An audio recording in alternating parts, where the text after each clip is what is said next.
Hello, welcome to Emotional Badass, where Moxie meets mindful. I'm your host, Nikki Eisenhower, life coach and psychotherapist. And on today's episode, I'm discussing resiliency versus victim mentality, Patreon pay it forward, and a brand new goal.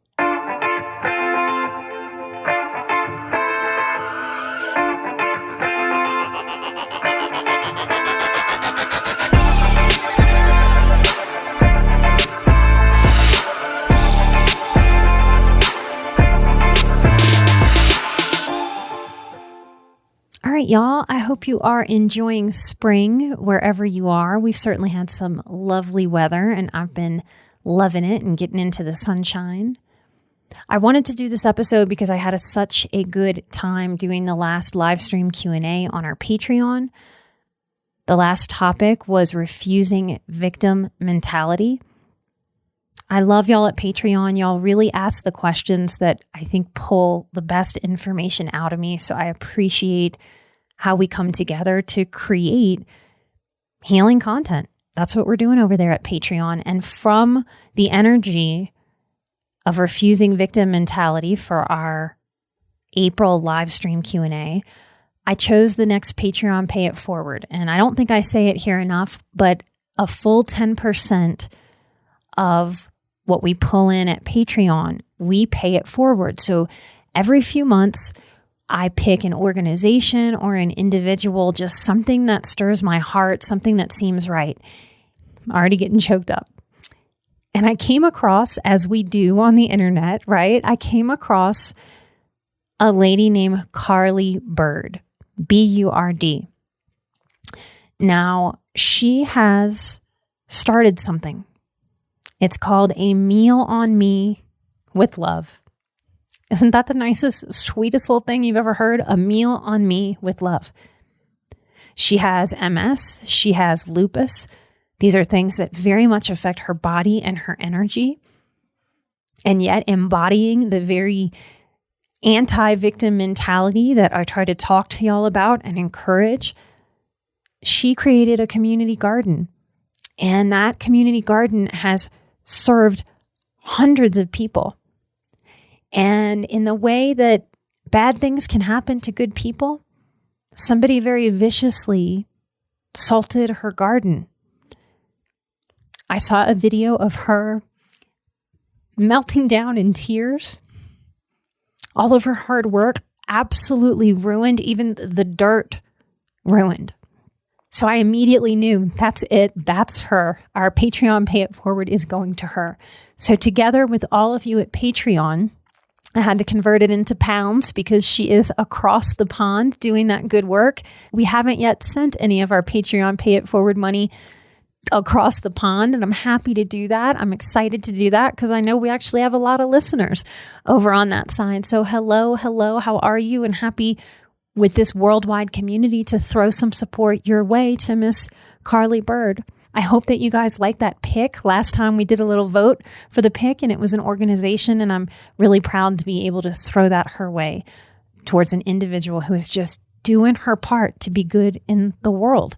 There is such a butterfly effect when we lean in and just do what our hearts call us to do. When we study the elderly, what we find is that people who really maintain purpose throughout life have lower depression levels. And doesn't that just feel right when you hear it? So sometimes, despite all the nastiness, all the low vibes that are out there in the world, we can just lean in, not just to ourselves and our personal power to make waves in the butterfly effect, to affect so much further and beyond our own little circles. We may never even know the effects. Like Miss Carly Bird affecting me, getting me emotional all the way on this microphone, so far away, miles and miles and miles and oceans away. None of us get through this life alone, and we have so much more power together. So wherever you are, I just want to take a little moment for us to center and take a deep breath together. Loneliness, sadness, disillusionment with the way that things work, disappointment in the way that things work is rampant. It's fueling our anxieties and fueling our depressions and fueling what this episode is ultimately about, our victim mentality. As I move through this episode, I want you to know that no matter what has happened in your life, even the wrongest of wrong things that can happen, like what happened to Miss Carly Bird, we have so much power to lean into what's good, to collectively lift each other up, and to really make good. I am increasingly fascinated by phrases like making peace, taking time, making good. We make these things happen. These are empowered actions, empowered messages, empowered, powerful ways to be in the world. And you know what depression and anxiety hate? Empowerment. They wither. They shrink. They disintegrate when we find purpose and empowerment. I want to take this moment to talk to you a little bit about what we have going on Patreon. We have a new goal. And I don't know if this will happen or not, but I'm sure going to shoot for the moon. If we can get the Patreon to 350 people, less than 0.25% of our listenership, then I am offering everyone who's a Patreon supporter of the show access to my first ever Cinema Soul Care event, where we're going to get together on a Friday night. I'm going to have some journal prompts and a bit of existential exercise for you to do for the movie that I've chosen.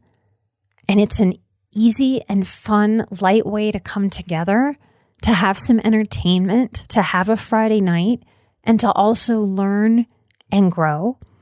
I call this Cinema Soul Care because this is part of how we learn. Yes, movies are made up. They're not real, but they're based on real human dynamics. And there's a lot of safety, a lot of ease in sitting back, that energy of popping popcorn, and just allowing humanity to play out in front of us. Working with me, if you can't tell already, if you haven't done the Boundaries course or you haven't been a previous participant in our Patreon, working with me is a bit like listening to each episode. It's a bit of a leap of faith. It's a bit of maybe like Forrest Gump and his box of chocolates. It's like, yeah, you know you're going to get some chocolates. You know you're going to get some healing when you show up with me. You're going to connect some dots, but you might not know exactly what you're going to get till you get there. And I think that's a very important parallel for this life. So often when we struggle with some depression, some anxiety, some low self-esteem and low self-worth, what we tend to want on a subconscious and a conscious way is more control, more knowing. We want to know all the ins and outs before we do anything. And that makes sense. It's reasonable. But also there's so much that this life calls us to that we can't know ahead of time. So there are muscles that we develop, and there are lots of ways to use my work, to use this show, to jump in and use the Patreon at your convenience to help you strengthen muscles that maybe you didn't even know that you had. Have you ever had that experience physically? I know I have, where after some kind of brand new yoga teacher or a different kind of thing that I try, it's like, my goodness, I have worked some muscles I didn't even know were there. I'm highly aware that that's part of what I do in my work with people, is help you flex and strengthen the parts of yourself that you might not even know would benefit from strengthening. I've spent my entire career trying to figure out how to articulate what I actually do for a living. And I think the simplest way is I offer healing in the form of you becoming your own authority figure and letting go of what no longer serves. So we are trying to hit 350 patrons in our Patreon by the end of July. And if we do, we're going to have our first Cinema Soul Care for free for everybody that's there. So light and love, and thank you to any of you who share or come join and help us meet that goal. The last live stream on refusing victim mentality, it was honestly one of my favorites. And maybe I say that too often because each one gives me energy of being a new favorite. It's one of the great struggles of modern life that as human beings, to be able to survive across time as a human species, our brains developed to be more aware of potential problem than solution. That's what survival mode is. And for a very long time in the human condition, we were surviving. We were not thriving. And even within elements of thriving, I think it's fair for me to say that the best in the human condition still survives a lot of moments of this modern life. So the fact that our brains developed to be more aware of potential problem than potential goodness or potential solution or potential ease sets up for some interesting sticky spots as we heal and grow and try to cultivate a really good life, whatever that means to each one of us. For survival, this was awesome. This is how we got all the way to here. But for our daily moods and our outlooks on life, that survival mode makes everything look like a war zone. It looks bleak and it feels bleak. Everything about mindfulness strategies, work with this reality of how our brains developed over time. Mindfulness is there to help us notice that process, pull back and retrain, offer our brains a different path. We want to strengthen our mental muscles to look for what is more useful in the modern experience in terms of thoughts and behaviors than what is unuseful and full of survivalship, because in this modern life, thankfully, some may argue otherwise, but in this modern life, it really is safer in terms of direct threats. Like, most of us are living pretty confidently that a bear or a tiger is not about to maul us like in caveman days. Most of us who have homes and clothing, maybe even if we're living out of a car, we probably have enough to not freeze to death during winter. So we have really upped our thriving, even if on the individual basis, we are battling some personal demons or personal experiences or traumas that can kick off that survival mode inside of our bodies. We don't need so much ready to fight or flight like we did when we used to live in caves. If we had a difficult childhood, fingers crossed that grown-up you is making healthier and healthier decisions as you learn what healthier and healthier decisions are, so that you're showing your inner child, you're showing your inner psychology, hey, childhood might have been rough, but I'm making it smoother and smoother and smoother and smoother. Even when it's hard, I am doing that for us. That becomes its own act of self-love and self-care, soul care, if you will. We don't want to have this fight or flight come over our physicality as a survival mode that washes over us all those stress hormones that flood our bodies because of modern uncomfortableness, emotional uncomfortableness, maybe financial challenge or things like taxes or difference of opinion, or something's just not going our way. There's a lot that I've been seeing, and there's more and more research coming out every day about what social media is actually doing to us.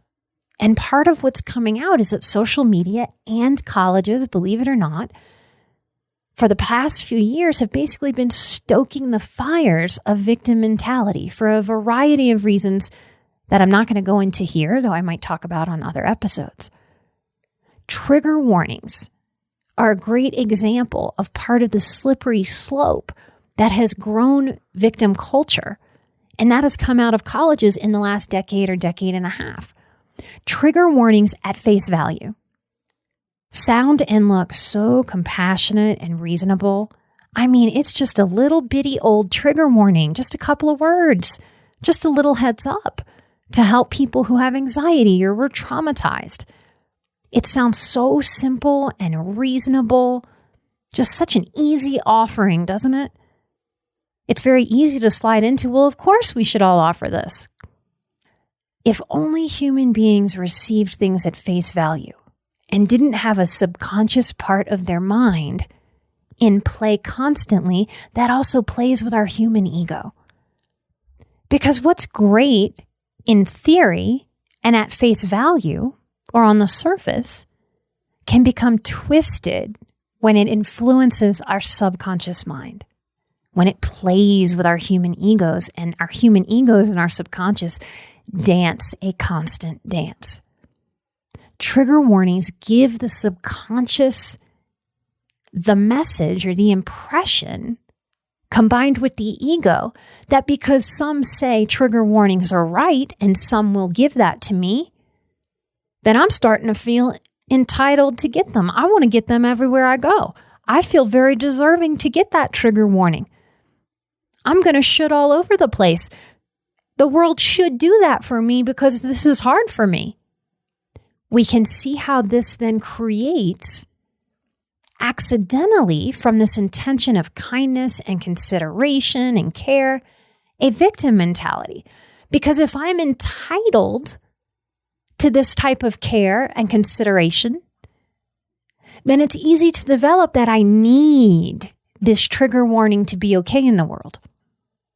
And that's an irrational belief because we don't need that. We might want it, but we don't need it. We need very few things, which is increasingly hard to remember as a human being in this age of abundance and consumerism.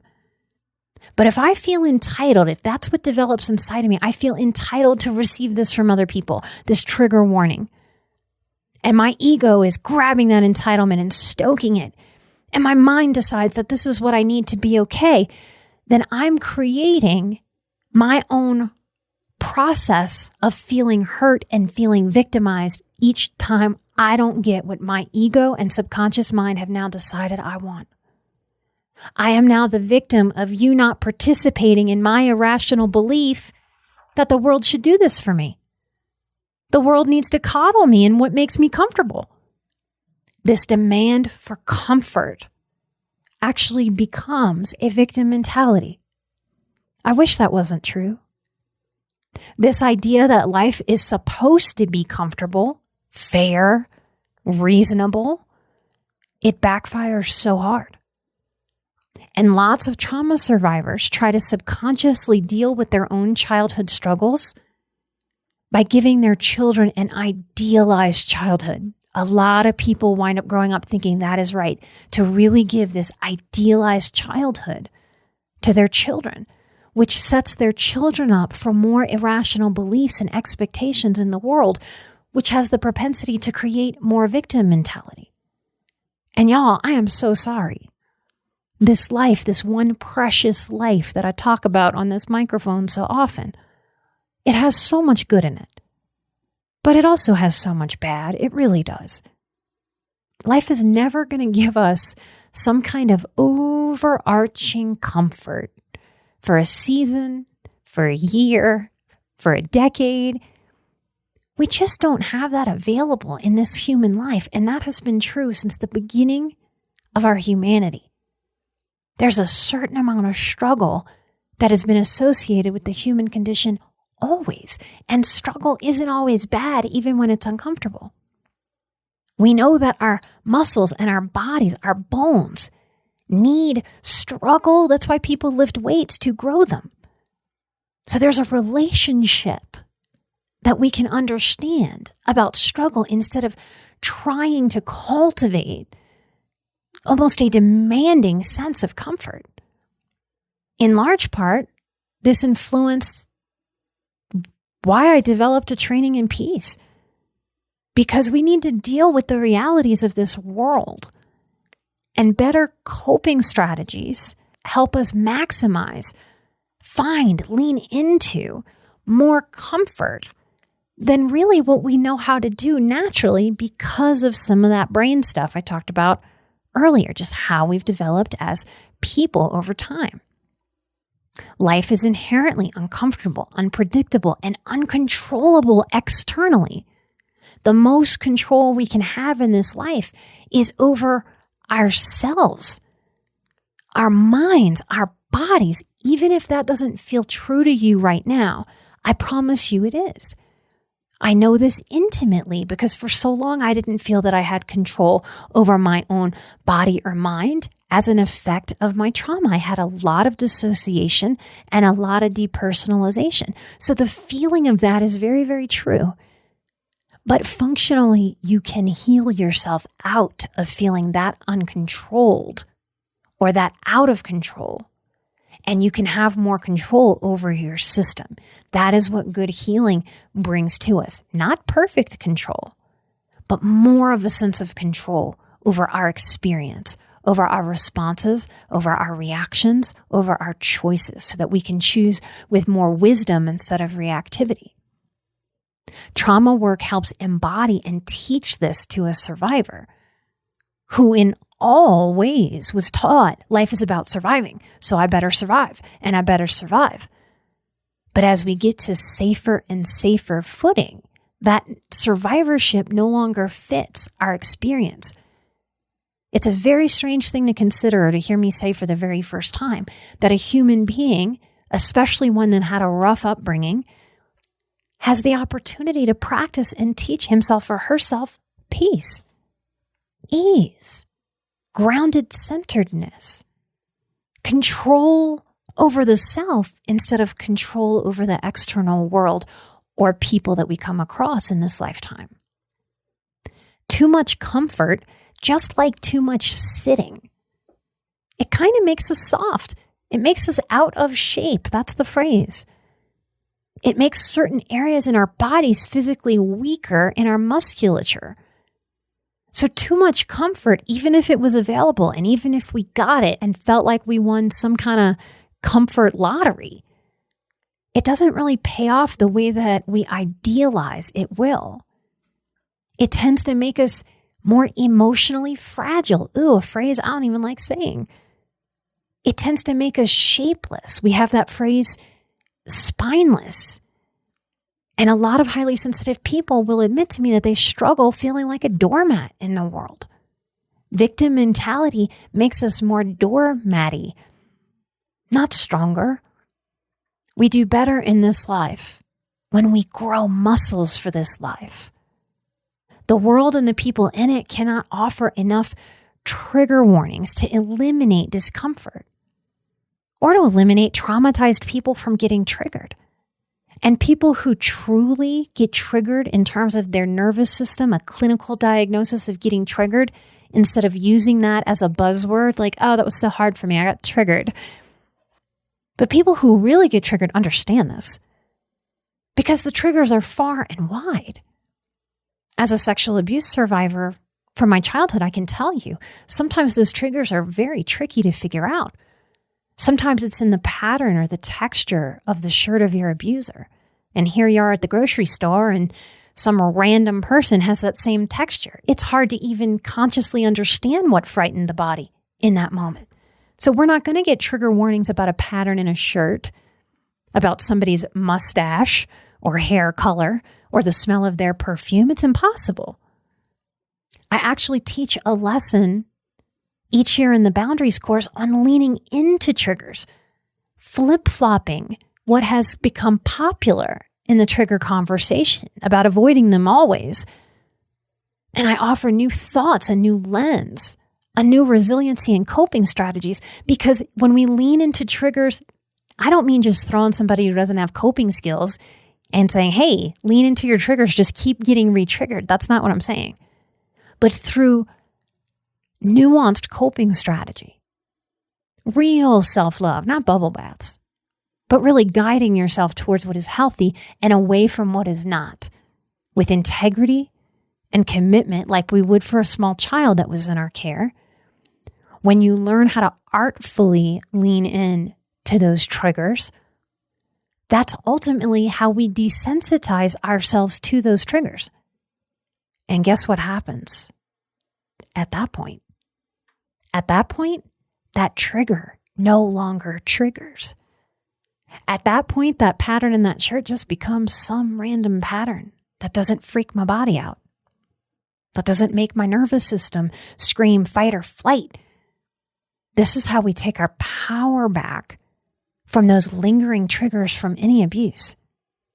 Now, no one ever suggested trigger warnings to create fragility or instability or anti-resiliency in the human condition, but here we are, living out that old phrase, loved by old Catholics I've known, the road to hell is paved with good intentions. From that good intended, accidentally born fragility, it can seem as if the world is out there to get us. That everything that happens politically, everything that happens in the news is just against us in some way, shape, or form. And that turns into a framework over time. It becomes a lens. This is how victim mentality gets reinforced in a personality as a lifestyle. And that just brings more fragility. And then more fragility creates more victim mentality. And that creates more fragility and then more victim mentality. And it just cycles. This is how we create martyrdom. This is how we create a smaller life where we pull back from purpose because we're pulling back from empowerment and we don't even know it. There's no room for empowerment within that victim mentality. This is part of why I'm so against it. And I hope the two examples that I'm going to give you, they're big examples. I hope they're going to help you spot this victim mentality in your life and eradicate it like weeds from a garden. Here are two big examples of how to reframe from victim mentality to resiliency. And I'm going to post on Patreon to see how you choose to reframe what you find as victim mentality inside of yourself. Because I hope this episode helps you notice it. Because in little ways, I believe it's kind of in all of us. Because it's been in the atmosphere, it's been in the news, it's been in our politics. I can see it in publications, psychological publications that I didn't used to see that in. I promise you that victim mentality, it will not serve you. It's like a fruit withering on the vine. Please don't do that to your life. There's a quality to victim mentality that the ego likes, so it grips it. Pry that grip open and let that go. Here's the first one. And it's going to sound so overly simple because I know you've probably said this to yourself umpteen billion trillion million times. But it's hard. Ew, do you feel that? We've all done that one, right? But it's hard. But it's so hard. Yeah, I know that's what I need to do, but it's so hard. This has got to be the most common victim mentality comment known to mankind right here. How much life force have you given to this little itty bitty old sentence? But it's so hard. Can you hear? And more importantly, can you feel how there's nowhere to go with that? It's like our inner child crosses his or her arms over the chest, huffs and puffs, and sits on the ground in protest and pout. But it's too hard. We can empathize with ourselves and others. Life invites us to throw our hands up and give in and beat our fists on the ground a lot. And yep, like a tantrum. Because the thought, but it's too hard, comes from many of us from being overwhelmed without enough help in our childhood or enough direction or enough care or consideration or concern or guidance. And so without any guidance to help us learn how to overcome obstacles and keep going until we figure it out, it unfortunately becomes easier to learn to pout and give up in frustration and overwhelm. Now that's the inner child part. If I raise the age of this a little bit psychologically, I think many of you will recognize this in yourself or someone you've known. The adolescent part in us doesn't so much pout like that little kid in us. But that adolescent part, when it grabs victim mentality, when it says, but it's too hard, that adolescent shows up with a, it's so cool to not care about anything at all. My cool girl or my cool boy persona is that I just give up. Why try with anything? So I hope you can hear that in the human condition, that we have that little kid pout available to us. And we also have that older, more eye-rolling, it's so cool to not care and do as little as possible. I'm not even going to try. Gosh, I can so clearly picture an adolescent awkwardly smoking a cigarette, leaning against a building, trying to look cool and nonchalant. Just how cool their non-caring life strategy is. It's like, what's the point? So we have these parts that really sort of crave. It's like how we crave sugar. These parts sort of crave victim mentality, and we really need to learn how to limit that.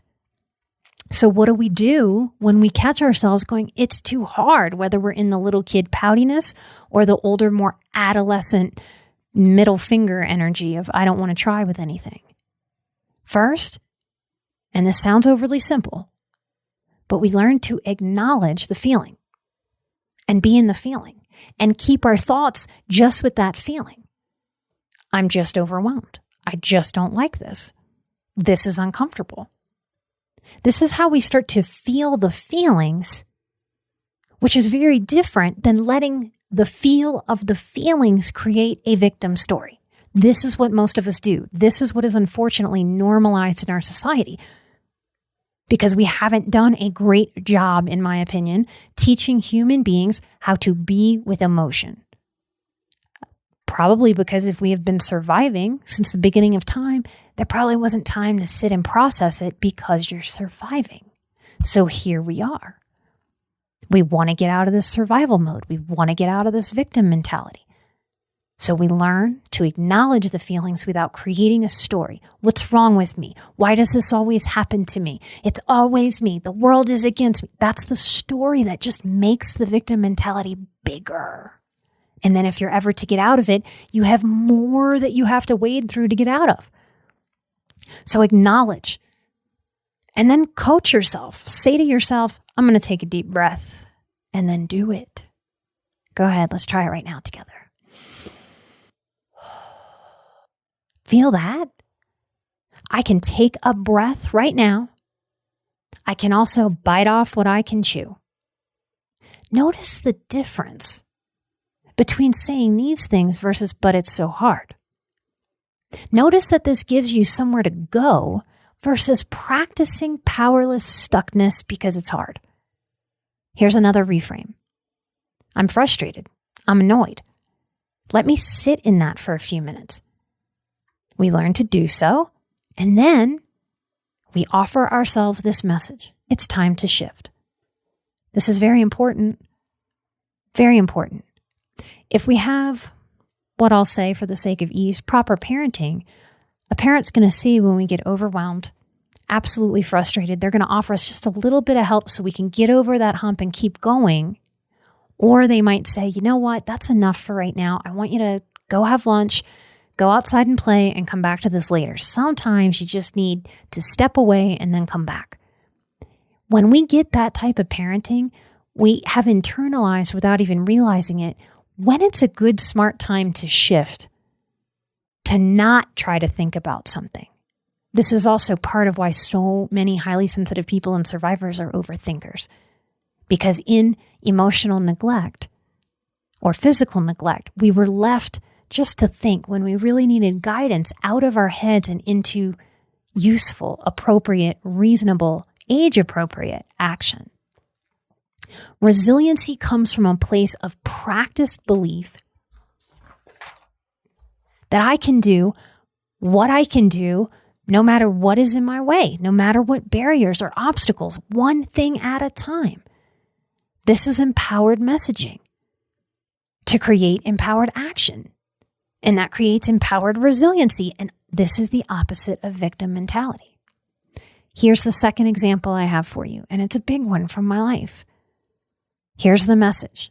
Check in with yourself the moment you hear me say it and notice what you feel. But I shouldn't have to. But it's not right. I shouldn't have to. To me, the difference between childhood and adulthood has got to be in our ability to change our circumstances to the best of that ability. That as a child, we really are truly stuck where we are. As an adult, we have the power and the opportunity and the possibility to change our circumstances. And not to our exact ideal, not to perfectionism, and with no guarantee of ease. We all know in our heads, if I gave a quiz, I think everybody would get 100 on the quiz if the only question was, hey, do you know that life is unfair? Believe it or not, a lot of victim mentality is often correct. Like on an idea of, hey, this is unfair. My example for you that I'm sharing today is that after my dad was arrested, after that initial arrest, that initial day at the police department, I have no idea how many times my dad, my abuser, jerked me and the other victims around. It's somewhere up there in the 20s of how many times I had to go to the courthouse or the police station or the DA's office, canceling work shifts when I was living paycheck to paycheck. And I would stew on, I shouldn't have to hurt my own bank account to put my abuser away. I shouldn't have to feel desperate about my life to get this abuser into prison. I shouldn't be the one getting jerked around. Because what would happen is I'd show up and then my dad would change his mind over and over and over again for almost 3 full years. He played games by saying he was ready to plead guilty, and me and the other abusers would show up ready to have some finality, to be able to move on, and we'd get there and he'd go, "Oh, I changed my mind." I lost it many times with the victims' advocates and the DAs. I said some choice words about the Victims' Bill of Rights being lots of bad words I'm not going to say so that we don't have to change our rating for the show. And I don't believe I was wrong. Not then and not to this day. In the simple way that most things are gray, but some things are black and white. Like this was a black and white thing. I 100% should not have been put through that. No crime victim should. You see, I was and I am right about this. No one would argue that. People with victim mentality are often very right, and they have the right to be right about what they are right about. I was and I am right about this experience, about I should not have had this experience, any of them. The question is, at a point, do we want to be right or do we want to find peace? Do we want to anger ourselves towards insanity or do we want to let go and cultivate peace? So what's the reframe here to resiliency? Again, the trick is learning to sit with the feelings. I had to sit with feelings of betrayal. I had to sit with feelings of frustration and the deepest disappointment. Because even the court process that I sought out to help me put me in a place of hurting me again and again, a deep, deep unfairness. We have to learn sometimes how to sit with the reality of I was and I am being victimized. We learn to acknowledge. This is a very important step and something that rarely happens in very dysfunctional homes. Acknowledgement. It's an easy thing in the human experience to discount, to want to throw away. It's very important for the sake of our sanity, for the sake of reality, to acknowledge what is going on. This is a first step and a permission to feel. We must learn to acknowledge when we've been victimized. We just can't buy property in the victimhood. We must understand that we acknowledge and then we move through. Or victim mentality can set into our minds and bodies like I've seen termites eat old southern wooden homes to dust. You see personal responsibility and resiliency when we know the powers of them. And then we choose personal responsibility and resiliency. They take us out of that victim neighborhood that no one has ever driven through intentionally. The reframe with language is, yes, this was all kinds of wrong. But what's right is me no longer being affected by this. What's right is me letting this go. What's right is me moving forward. And there is a process when we have been deeply victimized. With little slights, it may be easier to let go of once or twice or 3 times and move on into the day and into the week and it's gone. With deep betrayals and pain, we actively let go again and again and again and again and again. And we let go because if not, it's as if we're gripping it in our hands. And how do we move forward and pick up a hammer to build our lives if our hands are holding resentments and pain and righteousness? Letting go is part of learning to love ourselves properly, y'all.